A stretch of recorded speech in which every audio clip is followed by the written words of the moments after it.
반갑습니다, 여러분. 특별히 고난주간에 저를 세우신 하나님 그 크신 사랑과 섭리를 찬양하고 감사를 드립니다.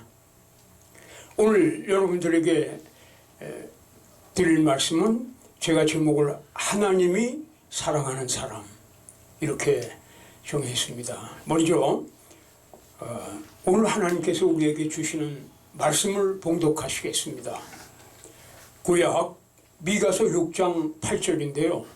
이 계시의 말씀을 봉독할 때 다 같이 하나님의 음성을 들으실 수 있기를 바랍니다. 아멘. 말씀 봉독합니다. 사람아, 주께서 선한 것이 무엇임을 내게 보이셨나니 여호와께서 내게 구하시는 것은 오직 정의를 행하며 인자를 사랑하며 겸손히 네 하나님과 함께 행하는 것이 아니냐. 아멘. 네. 이 말씀 속에서는 제가 대개 세 가지를 중요한 것을 우리가 생각을 하고 또 삶의 지표로 삼아야 될 것입니다. 하나님께서 직접 말씀을 하신 이 내용이 미가서를 통해서 주신 말씀 속에서 이 6장 8절에는 첫째, 정의를 행하며 우리에게 하나님께서 뭘 구하시느냐? 하나님이 우리에게 구하시는 것. 그래서 우리가 그 뜻대로 살면 하나님이 사랑하시는 사람으로 살아갈 수 있기 때문에 정의를 행하며, 두 번째는 인자를 사랑하며, 세 번째는 겸손. 저는 여기서 한 가지 더해서 겸손히 하나님과 동행하는 삶. 여러분, 한 평생을 살아가면서 우리는 하나님이 사랑하는 사람에 속하는 삶이 있고 하나님이 사랑하지 않는 사람으로 살아가는 거기에 속한 사람이 있습니다. 먼저 얘기한 전자의 사람은 의인이고 우편에 앉아있는 사람이고, 그렇지 않은 사람은 가라지어 쭉정이인 죄인으로서 좌편에 앉아있는 사람입니다. 구약에서 하나님께서는 의인을 항상 우편에, 오른편에 앉으셨다고 구약에서도 말씀하셨고, 또 가라지와 죄인은, 그렇지 않은 사람은 좌편에 앉았다고 말씀을 하셨죠. 신약에서 이 땅에 오신 예수님, 이제 이번 금요일이면은 십자가를 지실 예수님, 우리의 죄를 위해서 그 예수님께서 오셔서 친히 말씀을 하셨습니다. 의인은 오른편에, 영불에 들어갈 자들은 왼편에, 이렇게 말씀을 하셨어요. 아마 좌익 우익은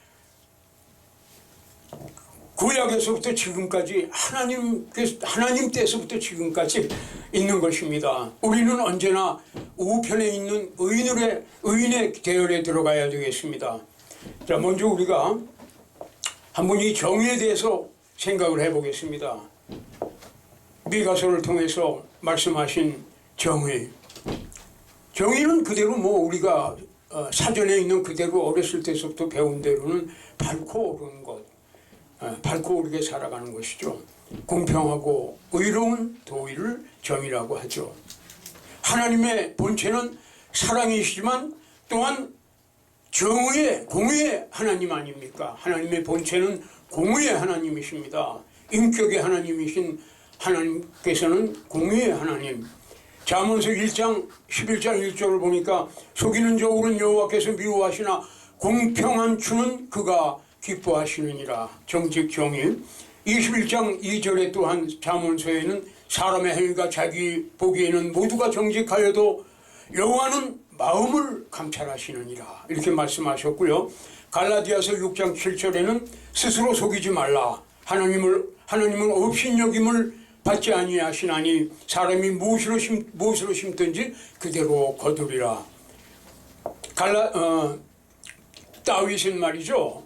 우리가 가장 가깝고도 또 본받으면서 살아가는 믿음의 백성들은 다윗을 본받고 다윗의 말씀, 다윗의 기도, 다윗의 찬양, 그 속에서 항상 시편을 묵상하면서 만나고 또 다윗처럼 살아가기를 우리가 또 노력을 하죠.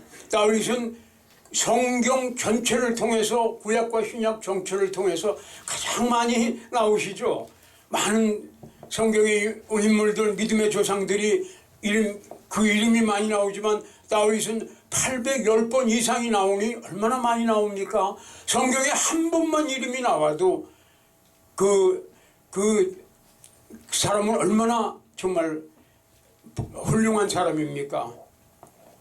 이 다윗이 항상 다윗은 정직했어요. 다윗 하면 정직한 사람 아닙니까? 사람이기 때문에 그 훌륭한 하나님의 종도 실수하고 넘어지고 죄를 많이 짓죠. 큰 죄를 우리가 기억하는 걸 지었을 때도 하나님 앞에 통회자복하고 철저하게 회개함으로써 다시 정의의 공의의 자리로 돌아온 다윗. 정직하고 공의로운 자는 드디어 승리합니다. 이 세상에서 승리하는 사람들은, 그리고 항상 잘 되는 사람들은 정직하고 공의로운 자들입니다.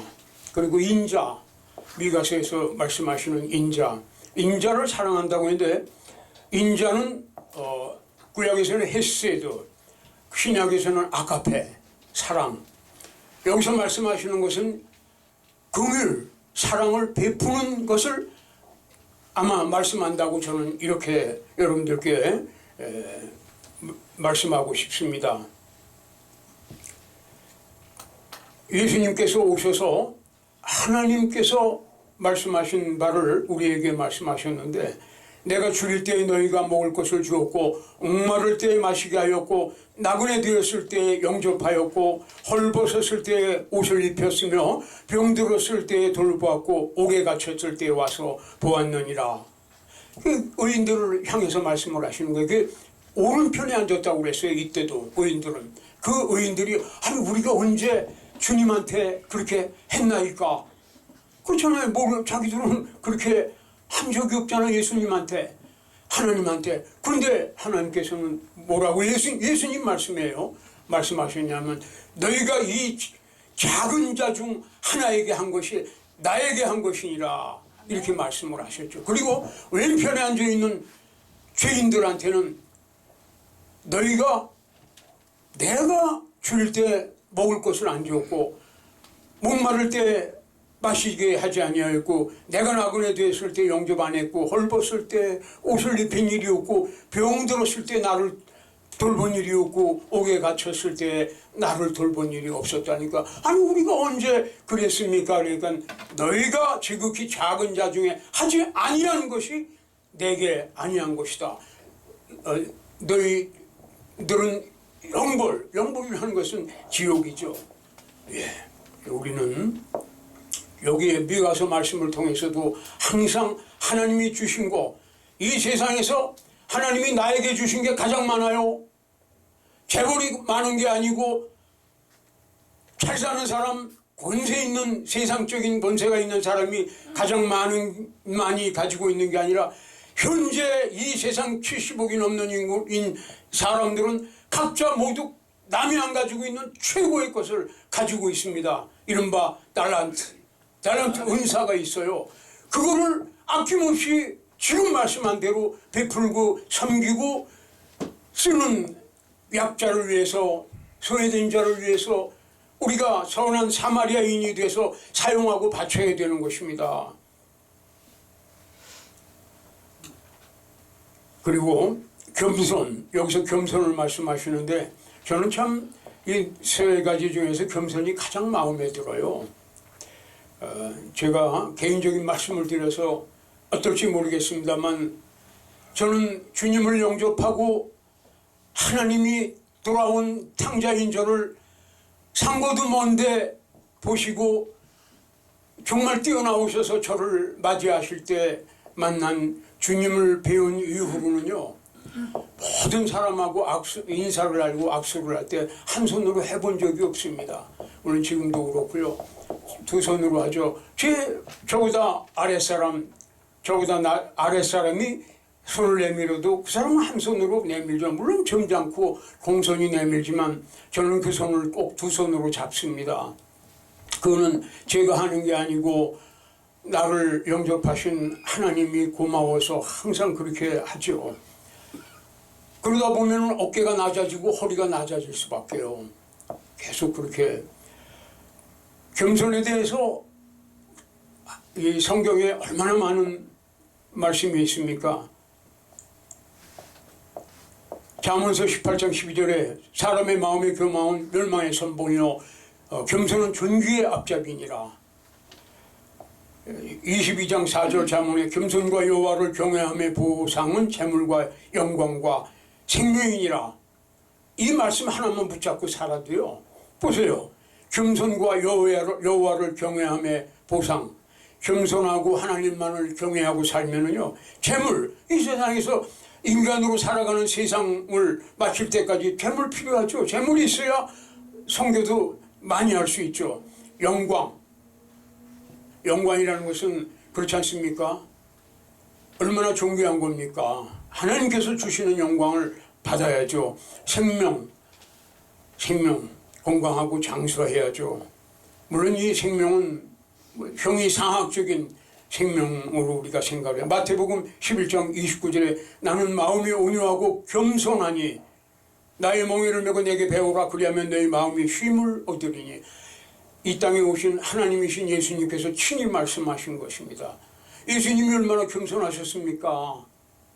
하나님이신데 이 땅에 말구유에 오시고 그 마구간에 오셨는데도 구유통으로 오셨어요.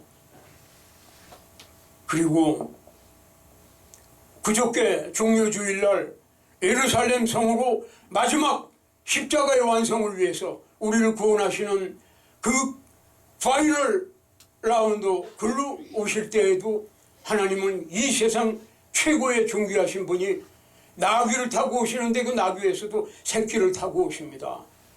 겸손의 표본은 예수님이신데 예수님 또한 직접 말씀하셨어요. 나는 겸손하니.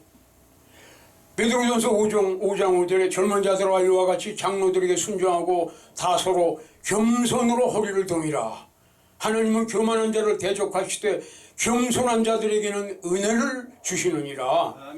누가복음 14장 11절에 무릇 자기를 높이는 자는 낮아지고 자기를 낮추는 자는 높아지리라. 항상 겸손하라는 거죠. 잠언 29장 23절에 보면 사람이 교만하면은 낮아지게 되겠고 마음이 겸손하면은 영예를 얻으리라. 계속해서 겸손에 대한 가치와 의의를 말씀하십니다. 겸손에 대한 말씀 제가 이렇게 좀 메모해 갖고 나온 것도 많지만 이제 시간 때문에 겸손에 대해서는 이대로 말씀하겠습니다. 겸손한 사람 잘 삽니다. 성공합니다. 바보 같고 덜 배우고 처지가 어려운데 나중에 보면은 하나님의 은혜를 받은 사람은 그 사람이에요. 자기뿐이 아니라 자기는 그런데 자식이 대통령이 되면 어떡할 거야? 예? 자식이 재벌이 되면 어때요? 자식이 세계적인 석학이 되면 어떠며? 그렇지 않습니까? 하나님은 겸손한 자를 쓰십니다. 그리고 겸손한 자를 복 주십니다. 하나님과 동행. 저는 아까 네 번째도 말씀을 했는데 겸손이 하나님과 동행하는 것이 아니냐. 성경에 하나님과 동행한 사람들이 많죠. 에녹, 노아, 모세, 아브라함, 다윗에 이르기까지 그 후에도 신약에도 하나님이 동행한 사람이 얼마나 많아요. 하나님이 동행하시지 않으면은 그렇게 훌륭할 수 없었던 많은 사람들이 있었는데 이 사람들의 삶은 하나님을 기쁘시게 하는 삶이었다 이겁니다. 순종, 겸손. 미가서 6장 8절 그대로 산 사람들이에요. 이분들의 면면을 보면은 이분들의 삶을 추적해 보면은 미가서 6장 8절의 삶을 산 사람들이에요. 여러분과 저는 그렇게 살게 되기를 축원합니다. 하나님의 사랑을 받는 사람의 삶은 제가 끝으로 세 가지를 말씀드리고 싶습니다. 첫째는 그 삶의 형태가 어떻게 나타나야 되냐 하면은 경건의 일상화, 그리고 종말적인 신앙, 그리고 끝으로는 세 번째는 익명적 헌신. 이 세 가지는 지금까지 다 말씀드린 거의 결론인지 모르겠습니다. 항상 거룩한 삶, 우리의 삶이 눈을 뜨고 잠이 들 때까지 예배의 연속인 거룩의 삶, 경건의 삶, 그렇게 되면은 성령의 9가지 열매는 항상 우리에게 따라올 수밖에 없고 우리와 함께 할 수밖에 없죠. 그리고 종말적 신앙, 마라나타. 우리는 항상 주님을 기다리고 그 대망 사상으로 살잖아요.